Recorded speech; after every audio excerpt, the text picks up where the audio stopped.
Namaste Raji Bhagini. Kavita Bhagini, Swagatam. Namaste Alright. Pravina Guru. Namaste Pravina Guru. Namaste. Alright, so let's start. I'm trying to join. Guru, I'm just trying to join from my iPad. If I wouldn't be able to do, I'll come. Sure. Ekam Shastram. Ekam Shastram. Devaki Putra Geetam. Putra Geetam. Eko Devo. Eko Devo. Devaki Putra Eva. Devaki Putra Eva. Eko Mantra. Eko Mantra. Tasya Namani Yani. Tasya Namani Yani. Karmapyekam. Karmapyekam. Tasya Devasya Seva. Tasya Devasya Seva. This is the 7th sloka of the Gita Mahatmyam. So if anybody have your books, I mean, you can just mark it there. Just to recap, I'll give the summary again. Before we go on to Bhagavad Gita, you do this as a dhyana sloka. Preferably we recite everything, but for want of time, I'm restricting it to this one sloka. This one sloka basically says, Ekam Shastram. If there is one Shastra, then Devaki Putra Geetam. Just open up the Bhagavad Gita, which is given by Devaki Putra, which is Bhagavan Krishna. Devaki Putra Geetam. That Gita, open and read it.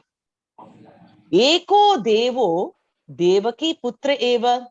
So if you have to worship one God, Bhagavan Vishnu gave his Vishwarupa Darshana during the 11th chapter to Arjuna, right? So in that you could see everybody, Maruts, the Devas, the Ashwini Kumaras, Rudra, everybody you could see in him. So Eko Devo Devaki Putra Eva. Everybody is there in Bhagavan. So you worship Devaki Putra if you have to worship one Deva. Eko Mantras Tasya Namani Yani. What if I don't know any mantra? How do I worship him? So every name of Bhagavan is a mantra by itself. So Eko Mantra, one mantra if you have to know. What is it? Tasya Namani Yani Bahuvachana Prayogaha. So he says all his names are mantras. So you can choose one or many names from there and that becomes your mantra. So what do I do for the rest of my life? Karmap ekam. What should be your activity? Your karma is tasya devasya seva. Whatever you do, let it be your seva to Bhagavan. So every activity of yours can be offered as a service to Bhagavan. So that is this beautiful sloka. Ekam shastram devaki putra geetam. Eko devo devaki putra eva. Eko mantrastasya namani yani. Karmapyekam tasya devasya seva. So you could even make this as your dinacharya. Everyday practice, we could recite the sloka. It hardly takes like 15 seconds. So we can make it our regular routine sloka also. So let's go to reciting Bhagavad Gita. We'll start from chapter 1. Today I will lead. For the next session, I would prefer if each of you can just take like a few slokas and lead the recitation. If there are any slokas which is difficult to recite, then I could lead that for the time being. So, okay. I'm just trying to share my other screen. I'm not able to see it. Just give me a second.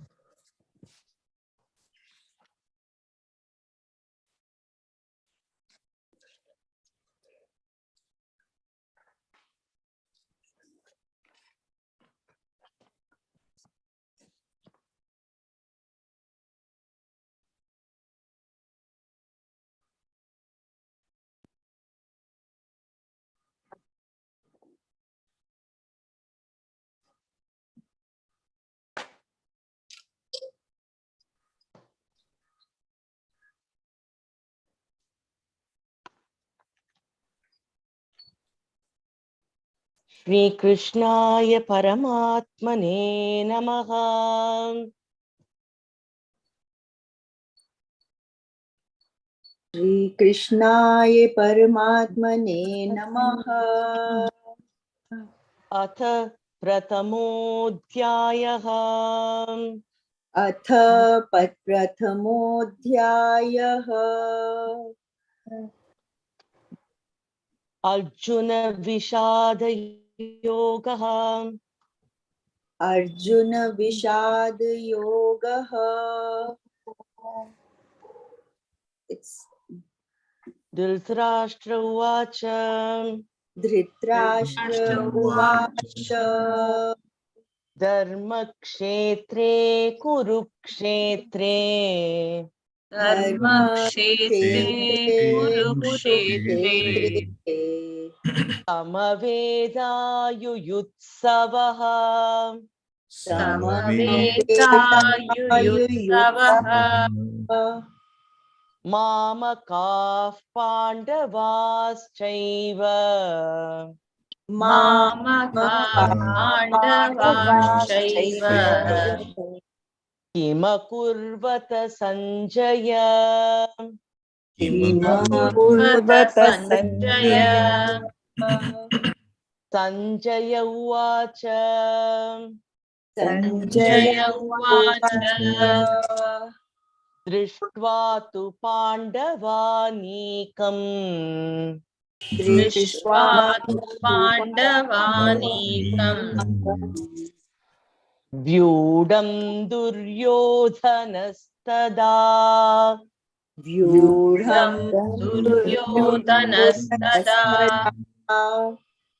Acharya Mukha Samgamya Acharya Mukha Sangamya Raja Vachanam Abravit Raja Vachanam Abravit Pashyaitam Panduputranam Pashyaitam Panduputranam Acharya Mahatim Chamum Acharya Mahatim Chamum Vyudam Drupada Putrena Vyudham Drupada Putrena Tava Shishyena Dhimata. Tava Shishyena Dhimata. In this sloka, in some books, you will have Pandu Putranam Acharya. So we have to split it here and say Pandu Putranam Acharya. So if you have a pencil, you can mark it in your book saying that the split happens there. So it will be like Pandu Putranam Acharya in all the Gita Press versions. So you can mark it Pandu Putranam Acharya Mahatim Chamum.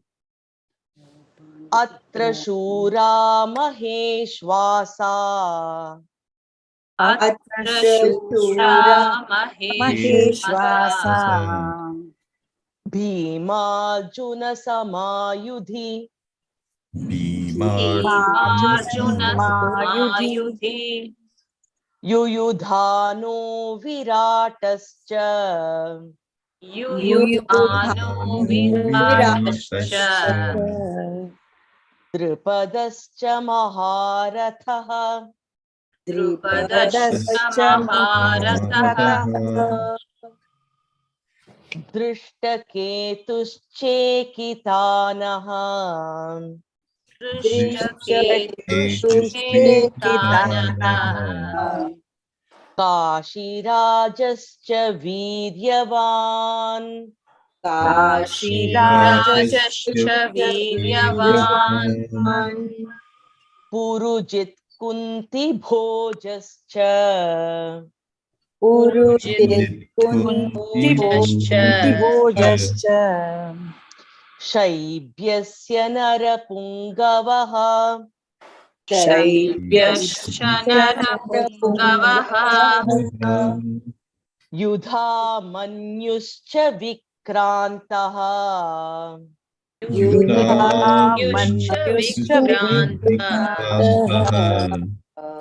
उत्तमौजाश्च वीर्यवान् उत्तमौजाश्च वीर्यवान् सौभद्रो द्रौपदेयाश्च सौभद्रो द्रौपदेयाश्च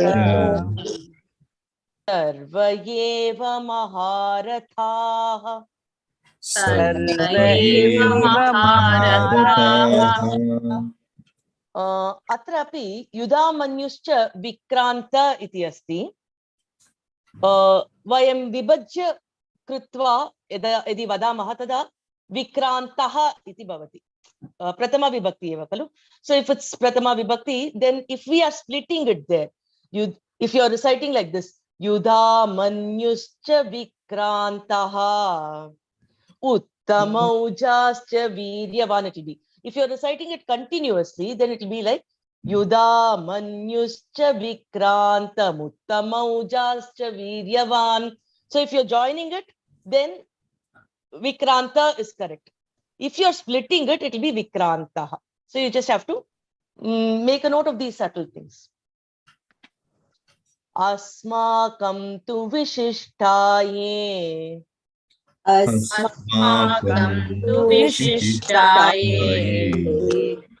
Tani bodhadvijottama. तानि बोधद्विजोत्तमा Nayaka mama sainyasya. नायका मम सैन्यस्य Sanyartham tan bravimite. संज्ञार्थं ब्रवीमि ते Bhavan Bhishmascha Karnascha. भवान् भीष्मश्च कर्णश्च Kripascha Samitinjayah. कृपश्च समितिञ्जयः Ashwathama Vikarnascha. अश्वत्थामा विकर्णश्च Saumadatistathaiva cha. सौमदत्तिस्तथैव च Anye cha bahava shura. अन्ये च बहवः शूरा Madarthe tyakta jeevitaah. मदर्थे त्यक्तजीविताः Nana shastra praharanaah. नानाशस्त्रप्रहरणाः Sarve yuddha visharadaah. सर्वे युद्धविशारदाः Wonderful. Now can one of you just repeat after me? Others can repeat but be on mute. I will do me. Anye cha bahava shura. अन्ये च बहवः शूरा Madarthe tyakta jeevitaah. मतर्थैत्यक्त्यजीविताः Tyakta jeevitaah. त्यक्तजीविताः Can you recite it by yourself now? Yeah. अन्ये च बहवः शूरा मतर्थैत्यक्त्यजीविताः Tyakta jeevitaah. त्यक्तजीविताः Nana shastra praharanaah. नानाशस्त्रप्रहरणाः Sarve yuddha visharadaah. सर्वे युद्धविशारदाः By yourself. नानाशस्त्रप्रहरणाः सर्वे युद्धविशारदाः Anye cha bahava shura. मदर्थे त्यक्तजीविताः नानाशस्त्रप्रहरणाः सर्वे युद्धविशारदाः अन्ये च बहवः शूरा मदर्थै त्यक्तजीविताः नानाशस्त्रप्रहरणाः सर्वे युद्धविशारदाः अपर्याप्तं तदस्माकं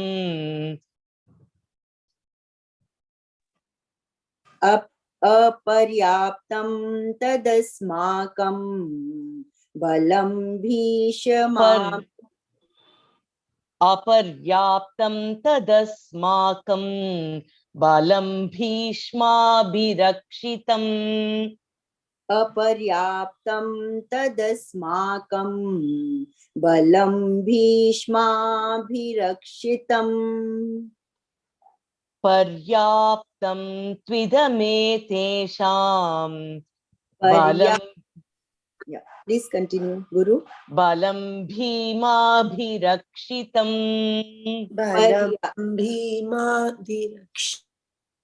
पर्याप्तं त्विदमेतेषां बलं भीमाभिरक्षितम्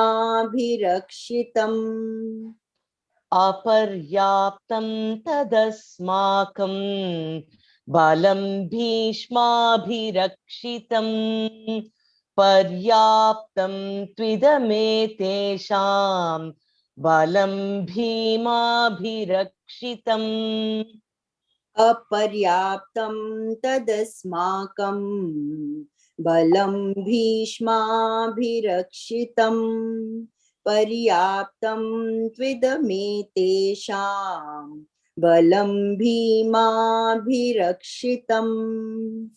Uttamam. We'll continue. So I'll repeat the next 5. One of you can recite.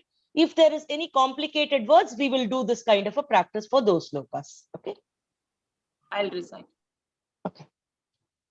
Ayaneshu cha sarveshu Ayaneshu cha sarveshu yatha bhagamavastitaah yatha bhagamavastitaha bhishmamevabhirakshantu Bhishmamevabhirakshantu bhavantas sarva eva hi Bhavantas sarva eva hi tasya sanjanayan harsham Tasya sanjanayan harsham kuru vruddha pitamahah Kuru vruddha pitamahaha simhanadam vinadyauchaihi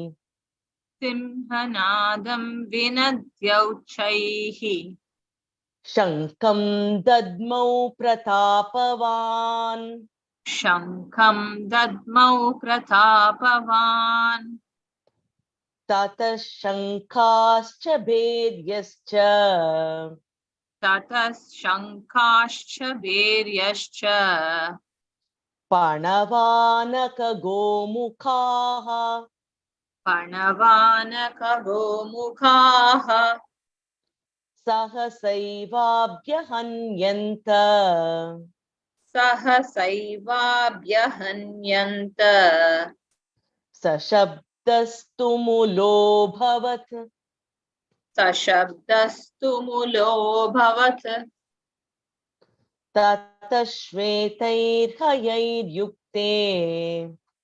Tatashvetairhayayyukte hayairyukte Tatashvetairhayayyukte mahati syandane sthitau Mahati syandane sthitau madhavah pandavaschaiva Madhava Pandavaschaiva divyau shankau pradadmatuhu Divyau Shankau Pradadmatuhu.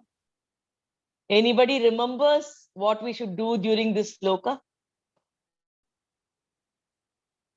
We discussed this elaborately in the previous session.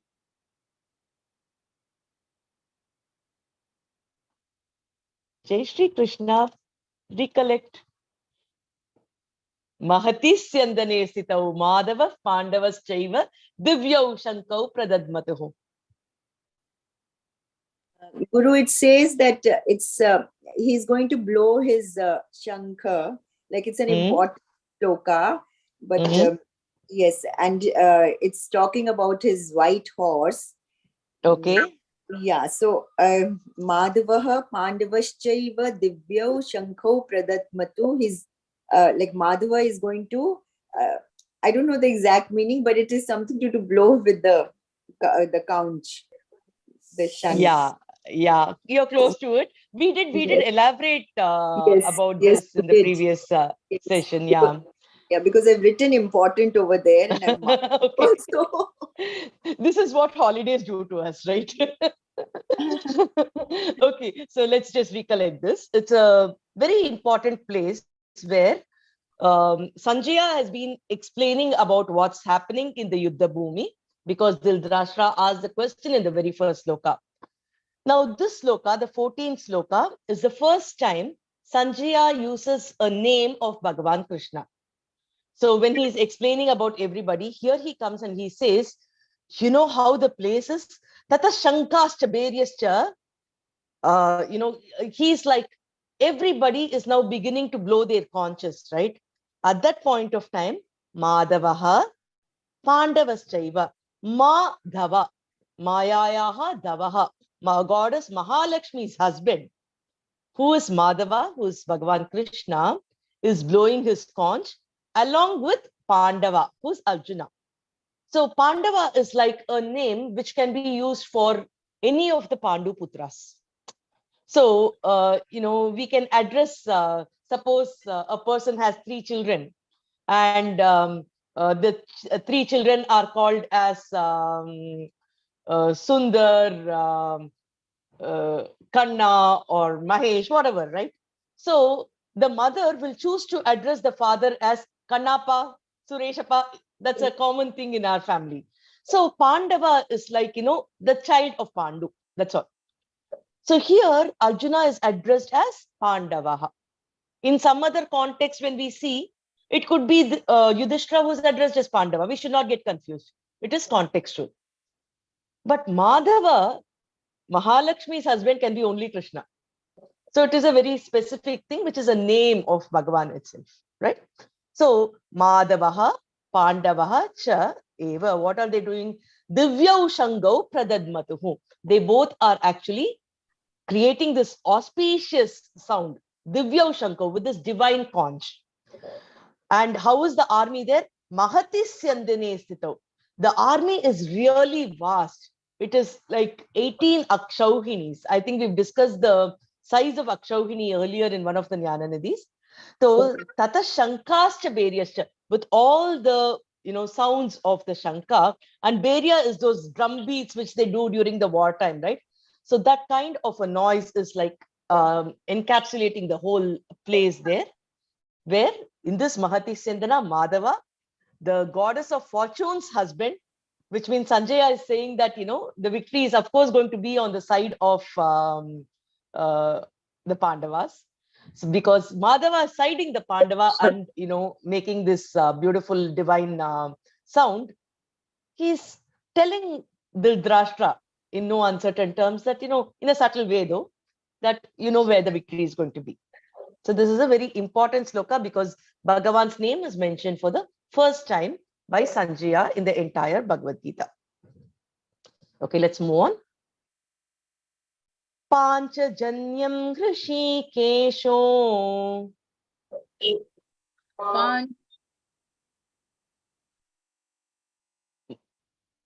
So Shibagini, go ahead. Panchajanyam Hrishikesho Devadattam Dhananjayah देवदत्तं धनञ्जयः पौण्ड्रं दद्मौ महाशङ्खम् पौण्ड्रं दह्मौ महाशङ्खम् भीमकर्मावृकोदरः भीमकर्मावृकोदरः. Here again, Rishikesho is there. You can put a line here in pencil. It will become Rishikeshaha if you are splitting. Correct. So it will be Panchajanyam Rishikeshaha Devadattam Dhananjayaha if we are splitting. If we are saying it continuously, it will be Panchajanyam Rishikesho Devadattam Dhananjayaha. So there is no right or wrong, depends on where we split it. Okay. Ananta Vijayam Raja Ananta Vijayam Raja Kunti Putro Yudhishthiraha Kunti Putro Yudhishthiraha Nakulah Sahadevascha Nakulah Sahadevascha Sughoshamani Pushpakau Sughoshamani Pushpakau Kashyascha Parameshwasaha Kashyascha Parameshwasaha Shikhandi cha Maharathaha. Shikhandi cha Maharathaha Drishtadhyumno Viratascha Drishtadhyumno Viratascha Satyakischa Parajitaha. Satyakischa Parajitaha. Okay, quiz time. Now, what was the Shanka of Nakula?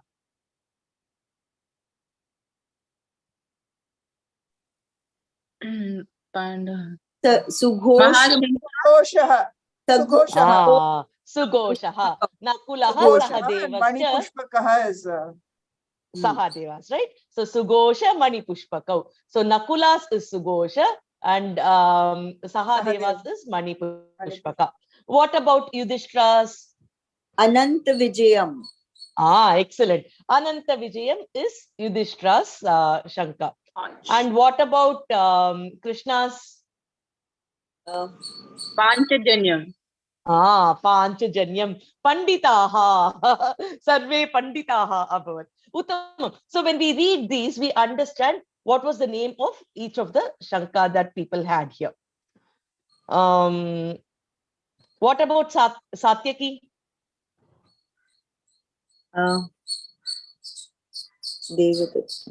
Mahashankam. No, Mahashankam is no. What is Satyaki? So Satyaki Parajitaha. Yeah, So Satyaki. his Shanka always wins, because of the sound it produces. Okay, Aparajitaha. Okay, now let's continue. So when we What is the conch of Satyaki? Is it given here? Aparajitaha. Oh, Aparajitaha is the conch. I thought Aparajitaha refers to the invincible. Yeah, it means invincible. In fact, every Shanka has a meaning in the name also. Yeah. Panchajanya is a very elaborate meaning. I actually gave 3-episode lecture on Panchajanya. So it is there in YouTube. If any of you are interested, you can watch. So every name has a detailed explanation also. Okay. Saghoshodata Rashtranam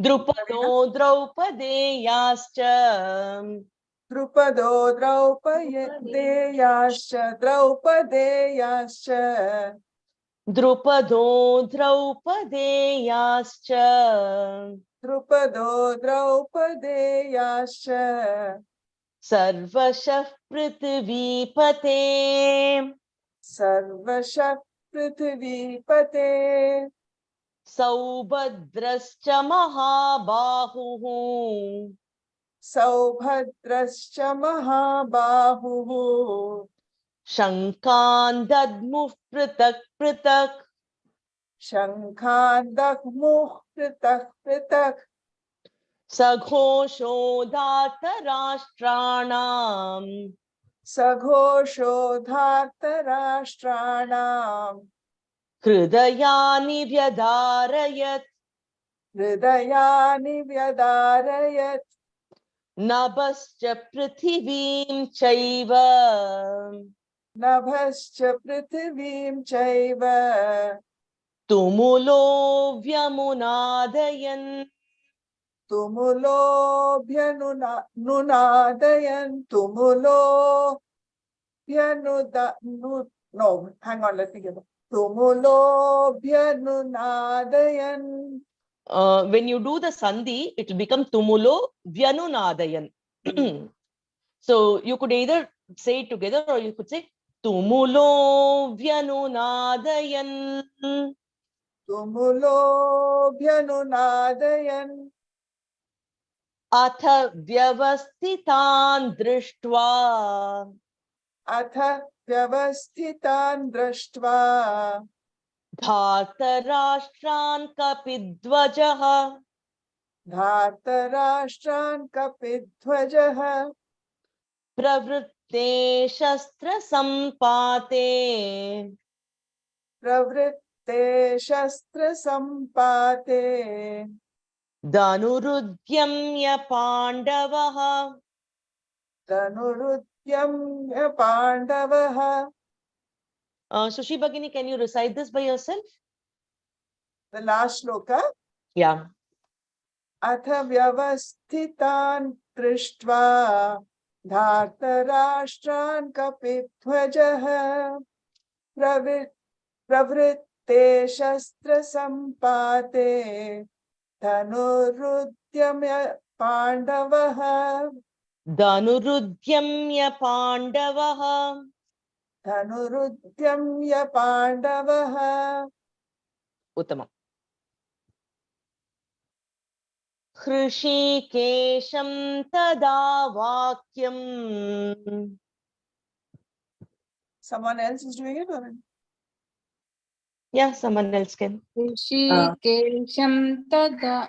If anybody is doing, I'll stop because I already did it. Yes. ऋषिकेशं तदा वाक्यम् इदमाह महीपते.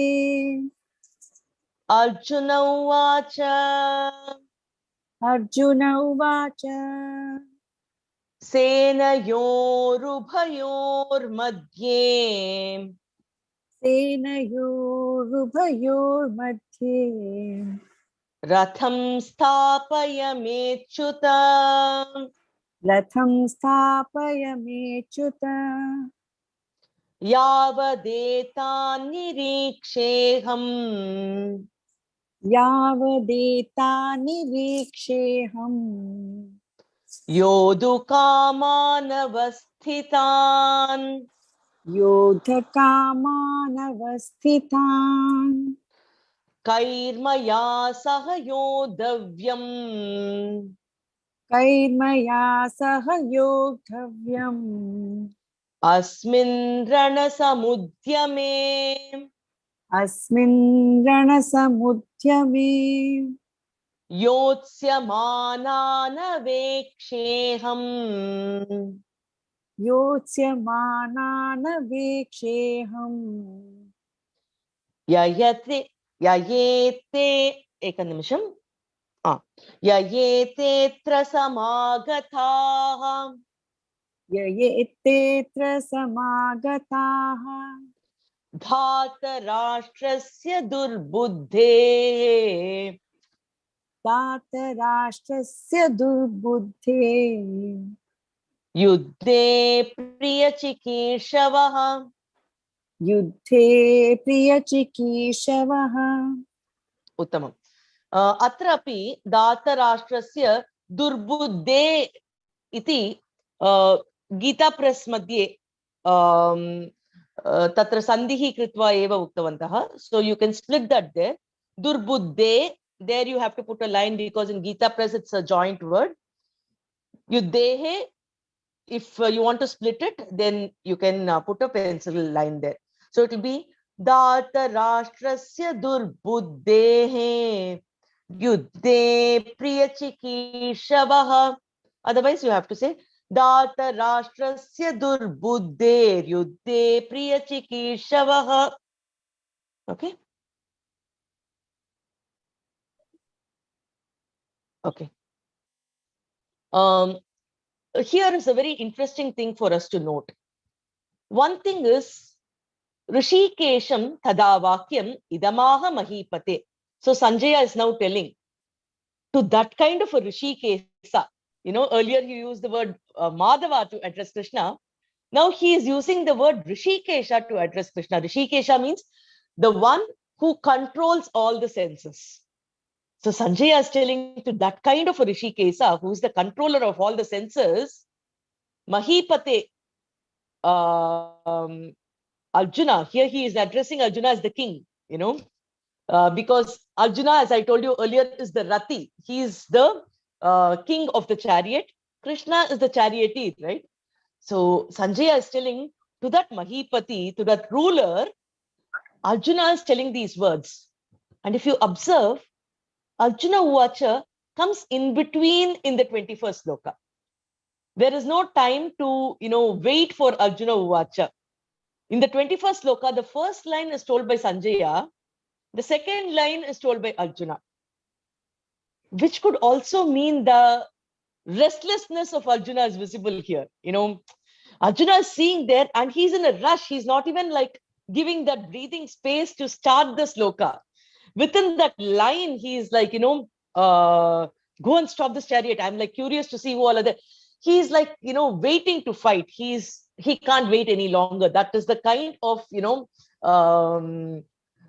interest he has to fight, not to stop fighting. He's curious to see who all are there, who are ready to fight against him.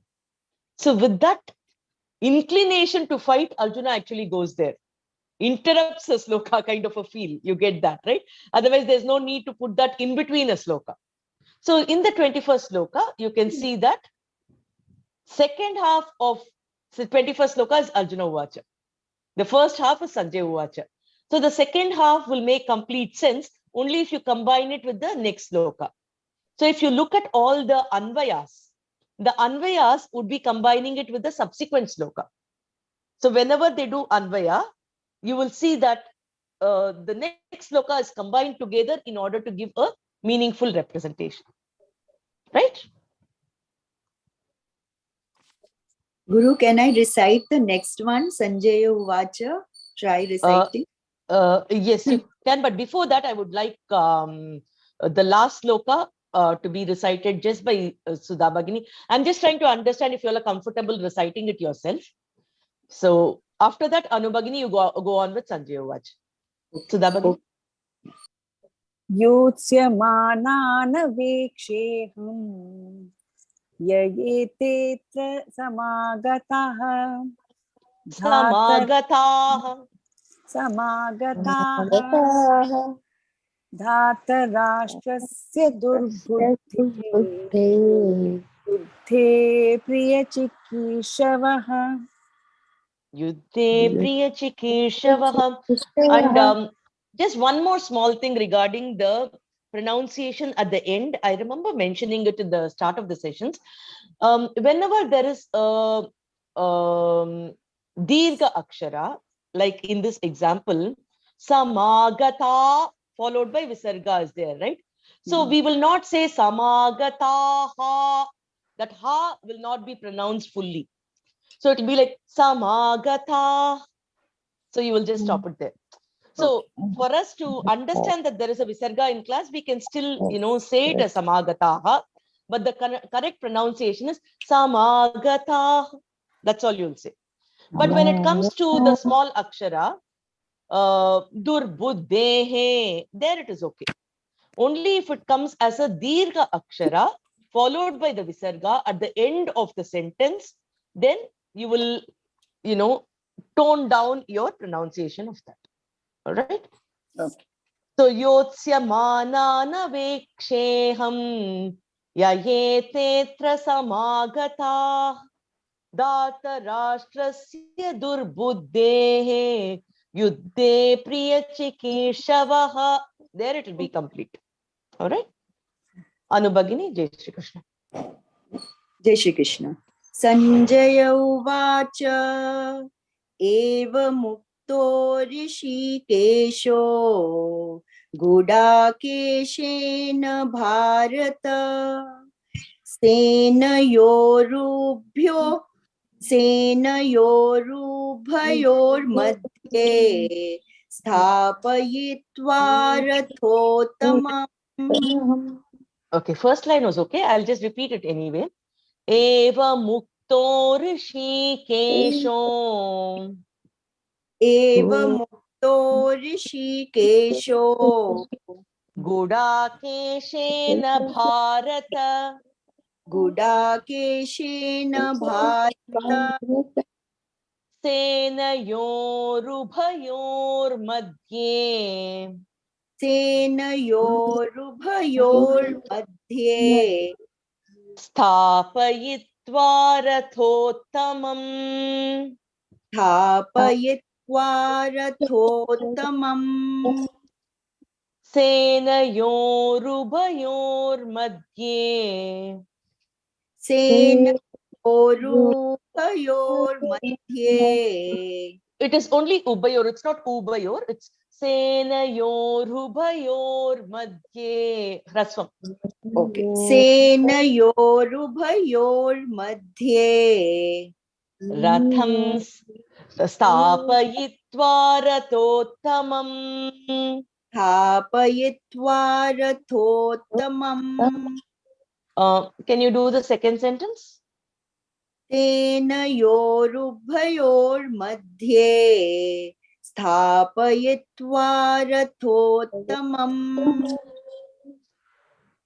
भीष्मद्रोणप्रमुखतः भीष्मद्रोणप्रमुखतः सर्वेषां च महीक्षिताम् सर्वेषां च महीक्षिताम्.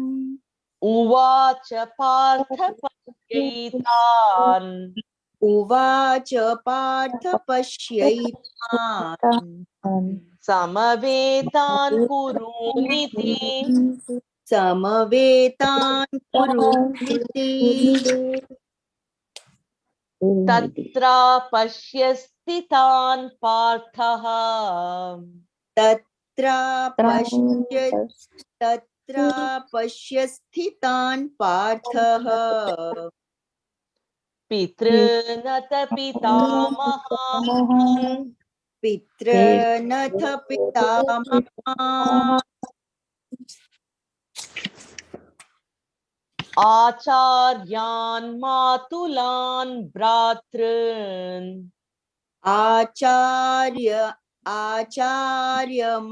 no, you'll have to repeat. आचार्यान् मातुलान् भ्रातॄन् आचार्यान् मातुलान् भ्रातॄन् पुत्रान् पौत्रान् सखींस्तथा पुत्रान् पौत्रान् सखीं तथा. Okay, here again in Gita Press, it will be one continuous sentence. So it will be a good idea to put a comma and some markings. So it will be Acharyan. So there you can put a comma. Matulan, a comma. Bhratrun, a big line. Because half the sentence gets over there. Bhratrun. Putran, Pautran, Sakin, Tata. So if you put your markings, it will be easier to say. So I will repeat it once. Yeah. Acharyan Matulan Bhratrun Putran Pautran Sakinstata आचार्यान् मातुलान् भ्रातॄन् पुत्रान् पौत्रान् सखींस्तथा. Uttamam, Uttamam. Samyak. Agre chalamah. Shvashuran suhridaschaiva. Swadeshwan, Swasuran. You Shall I can go. try? Go Lakshmi. ahead. Shvashuran suhridaschaiva Senayorubhayorapi. tenayorubhayorapi Tan samikshya sa kaunteyaha. tan samikshya sa kaunteyaha Sarvan bandhunavasthitan. sarvan bandhunavastithan Kripaya parayavishto. kripaya parayavishto Vishidanidamabravit. Vishidannidamabravit. Arjuna uvacha. Arjuna uvacha. Drishtve swajanam Krishna. Ravina Bhagini, I think you should change the screen. I have the book, but the screen you have not scrolled. Drishtve swajanam Krishna. Drishtve svajanam Krishna. Yuyutsum samupasthitam. Yuyutsum samupasthitam. Uttamam. So what is your observation when you read this sloka now?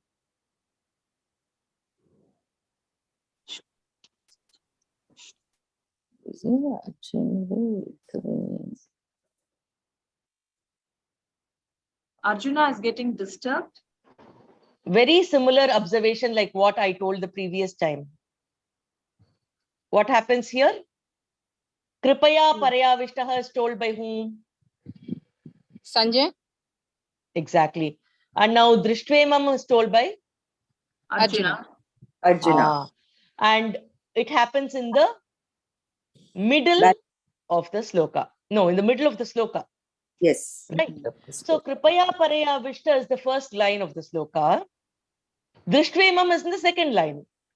Now, just as how he was so eager to fight and, interrupted in between the flow, here again, his disturbance also happens so drastically that he is interrupting, right? So in such a hurry, he says like, no, I'm seeing all my people here, right? So his flow is like, everything has happened so drastically, is communicated even without communicating it. Just by, phrasing it, the sequence itself is placed in such a way that we can realize that he's in a hurry. Okay, all these are subtle messages that we have to observe in the course of Bhagavad Gita. So here what will happen, I want you all to tell me what happens to this sandhi now. Kripaya paraya vishto vishidanta. So if it splits, what happens here when you recite? Paraya avishto. But there are Paraya vishto, what will happen to the pronunciation? I'm more focused on that. Vrishtaha. Vrishtaha. So kripaya paraya vishtaha, if you split and recite. Vishidan idam abravit. Drishtve swajanam Krishna yuyutsam samupasthitam. Okay. Let's move on. Sidanti mama gatrani. Sidanti mama gatrani. Mukham cha parishushyati. Mukham cha parishushyati. Vepatuscha sharire me. Vepathuscha sharire me. Romaharshascha jayate. Romaharshascha jayate.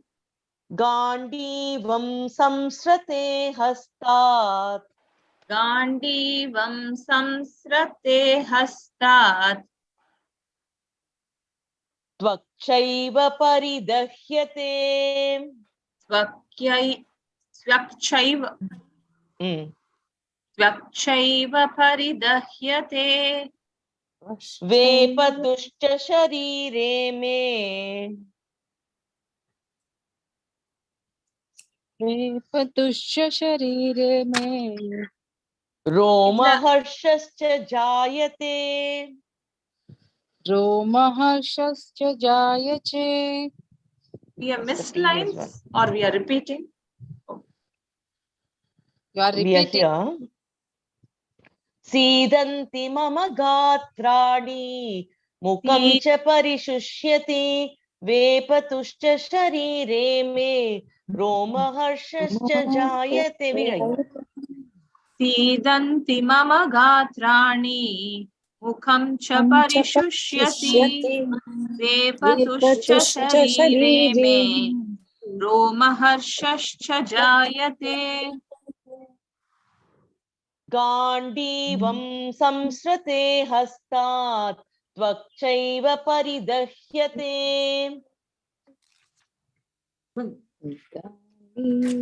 गाण्डीवं संसृते हस्तात् व्यक्षैव परिदह्यते न च शक्नोमि व्यवस्थातुं भ्रमतीव च मे मनः न च शक्नोम्यवस्थातुं भ्रमतीव च मे मनः निमित्तानि च पश्यामि विपरीतानि केशव निमित्तानि च पश्यामि विपरीतानि केशव न च श्रेयोनुपश्यामि हत्वा स्वजनमाह न च श्रेयोनुपश्यामि हत्वा स्वजनमाहवे न काङ्क्षे विजयं कृष्ण न च राज्यं सुखानि च किं न नो का- रा ओके अस्तु अस्तु No, you क्षम्यताम्। finish. न काङ्क्षे विजयं कृष्ण न च राज्यं सुखानि च किं नो राज्येन गोविन्द किं भोगैर्जीवितेन वा किं नो राज्येन गोविन्द किं भोगैर्जीवितेन वा अत्र पश्यामः चेत् अर्जुनः कृष्णं गोविन्द इति आह्वयति किं नो राज्येन गोविन्द गोविन्द इत्युक्ते भिन्न भिन्न अर्थाः सन्ति एक अर्थं तु गो इत्युक्ते भूमिः अर्थ भूमिपालकः गोविन्दः the one who is the protector of earth is govinda अतः अर्जुनः अत्र पृच्छति किं नो राज्येन गोविन्द किं भोगैर्जीवितेन वा you are the protector of earth now if I fight this war what is the kind of distraction that's going to or calamity that's going to befall on this earth right so getting the kingdom getting everything all the richness what is there and he's addressing krishna as govinda look at the meaning in it you are supposed to be the protector of earth but war calamity means destruction of earth so you can't ask me to do this kind of a task also govinda could mean that krishna who was taking care of the cows and the calves in gokula he used to be the protector of cows and had such a simple living he was not a king when he was born right because he was brought up by yashoda and other gopikas in that place so he was very happy at that time so this could also mean that arjuna is asking that krishna who is a govinda who is a cowherd like what is the benefit of all this kingdom and all these pleasures happiness is important will I ever be happy after fighting this war so he's saying, Nakangshe Vijayam Krishna, Nacha Rajyam Sukhani. I can't be happy if I get this kingdom or, anything because, hey, Govinda, you know what I'm speaking about, right? Because you've been there, you've seen what happiness is, and you are the protector of this earth. Kim no Rajyena Govinda, Kim Bogail Jivitenava. What is the use of even living, after winning this war if I'm not going to be happy? So that kind of a situation. So much can be communicated with a word. So that's the beauty of Bhagavad Gita, right?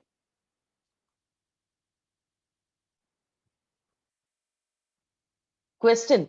It's 9:30.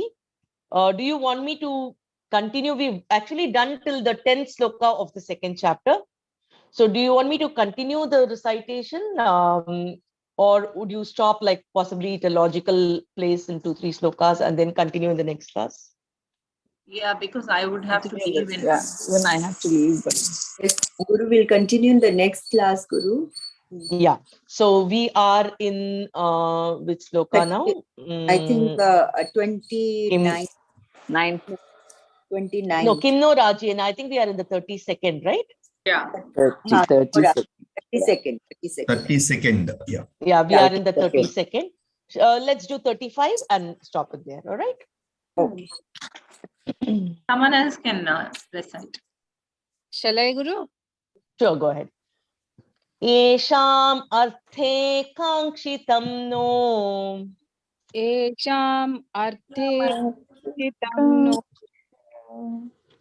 rajyam bhoga sukhani cha rajyam bhoga sukhani cha tayime vasthita yuddhe tayime Vasthita tayi- Guru, please. vasthita yuddhe Tayime vastita yudhe pranan tyaktva danani cha pranam tyaktva dhanani cha acharyah pitarah putraha. acharyam pitarah putrah It's acharyaha, so it will be sorry.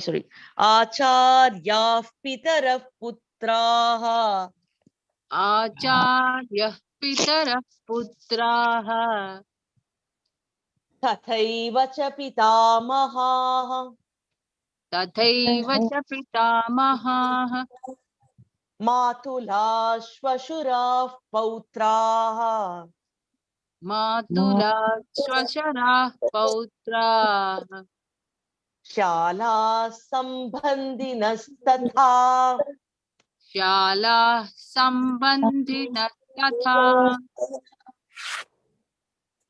etanahantumi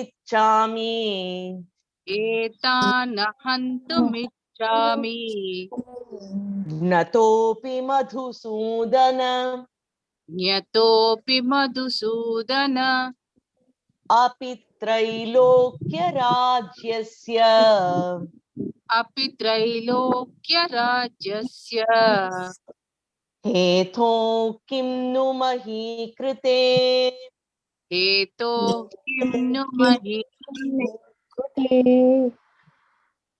kayena vacha manasendriyaiva kayena vacha manasendriyairva buddhyatmana va prakrite svabhavat Buddhyatmana va prakrite prakriti svabhavat karomi yat sakalam parasmai karomi yadyat sakalam parasmai narayanaayeti samarpayami narayanayeeti samarpayami